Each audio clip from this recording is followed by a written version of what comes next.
आज एक तानाशाह देश पे है काबिज, बिल तमाम पेड़ हैं और उनको रातों रात गैर कानूनी बना करके ध्वस्त कर दिया जा रहा है। ये 2024 का खेल है, नौकरी मिलने वाली नहीं किसी।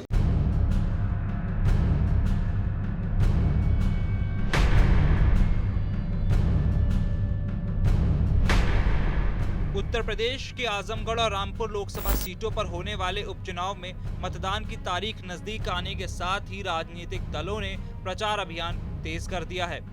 इसी के तहत राष्ट्रीय लोकदल के अध्यक्ष जयंत चौधरी शुक्रवार को सपा उम्मीदवार धर्मेंद्र यादव के लिए प्रचार करने के लिए आजमगढ़ पहुंचे थे।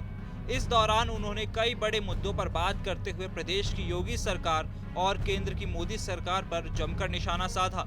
जयंत चौधरी ने अग्निपथ योजना को लेकर प्रधानमंत्री नरेंद्र मोदी को तानाशाह तक बता दिया। चीज़ों को तोड़ना, चीज़ों को ध्वस्त करना बहुत आसान होता है, लेकिन उत्तर प्रदेश की जनता निर्माण चाहती है।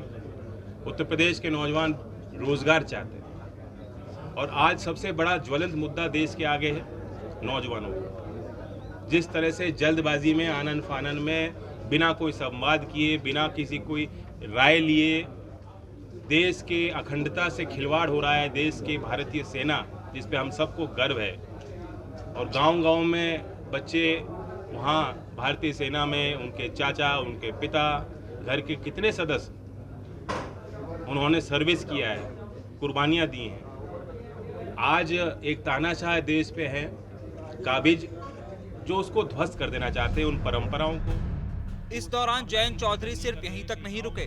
जिस गुजरात मॉडल को देश के लोगों के सामने रखकर बीजेपी सरकार में आई थी, उस गुजरात मॉडल पर सवाल खड़े करते हुए जयंत चौधरी ने कहा कि अब असली गुजरात मॉडल यूपी की जनता के सामने आने वाला है।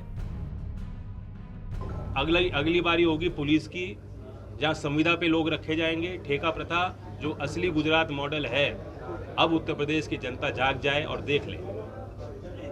तो विरोध में भी वोट देना है और आशीर्वाद भी देना है। सुप्रीम कोर्ट ने कहा है कि कानून का पालन होना चाहिए, और ये और डिटेल में जब कोर्ट जाएगा, तहकीकात और होगी, तब पता लगेगा। आपने देखा है तमाम विषयों पर मीडिया ने रिपोर्ट भी किया है। मकान किसी और के नाम है, बिल तमाम पेड़ हैं और उनको रातों रात गैर कानूनी बना करके ध्वस्त कर दिया जा रहा है। चुनावों को ध्यान में रखते हुए जयंत चौधरी ने अपना संदेश लोगों के सामने रख दिया और बीजेपी सरकार की नीतियों को जन विरोधी बताते हुए सपा आरएलडी गठबंधन को जनता के सामने एकमात्र विकल्प बताया है। मैं प्रदेश के मतदाताओं से अपील करता हूं, अभी हाल में विधानसभा का चुनाव आया था और उसमें जिस तरह से पूरा जोर लगाया, गठबंधन को उन्होंने मजबूत किया और मजबूती दें। राजस्थान के अभी राज्यसभा के चुनाव पे भी गौर करें कि बीएसपी ने किस तरह वोट दी थी। तो जो बीजेपी के जन विरोधी नीतियों के खिलाफ मतदान करना चाहते हैं, उन पे एकमात्र विकल्प है गठबंधन। चुनावों में पहले भी ऐसा देखा गया है कि विपक्षी दलों ने अक्सर ही बीजेपी पर ईवीएम हाईजैक करने जैसे बड़े आरोप लगाए हैं, यहां तक कि ईवीएम धांधली जैसे आरोप तक लगाए हैं। जयंत चौधरी ने कहा कि चुनाव वाले दिन उनके कार्यकर्ता ईवीएम की निगरानी करने वाले हैं। इसी के साथ साथ किसान आंदोलन के सामने किस तरह सरकार को झुकना पड़ा, उसे किसानों की सबसे बड़ी जीत बताते हुए एमएसपी को किसानों का हक जयंत चौधरी ने बताया।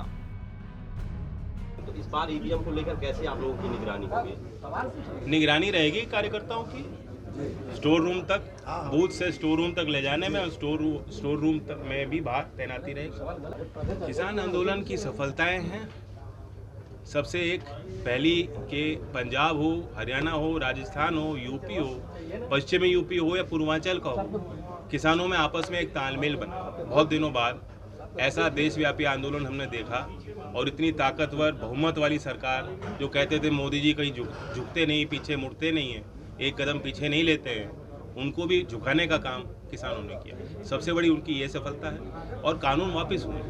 बाकी सरकार ने किसानों को छला है, किसानों को झूठ बोला, किसान आंदोलन के नेताओं को बुला करके प्रधानमंत्री जी ने वादे किए और एक भी वादा अब तक पूरा नहीं किया। एमएसपी किसान का हक है, उस पे कमेटी। आखिरकार चुनावी मौसम है, सपा के गढ़ में उपचुनाव है और सपा गठबंधन इस बार बीजेपी के सामने मजबूती से खड़ा होकर उसे हराने के इरादे से चुनावी मैदान में उतर रहा है। अब इसे पिछली बार की सीख कह लीजिए या फिर आने वाले 2024 के लोकसभा चुनावों की तैयारियों का नाम दे दीजिए।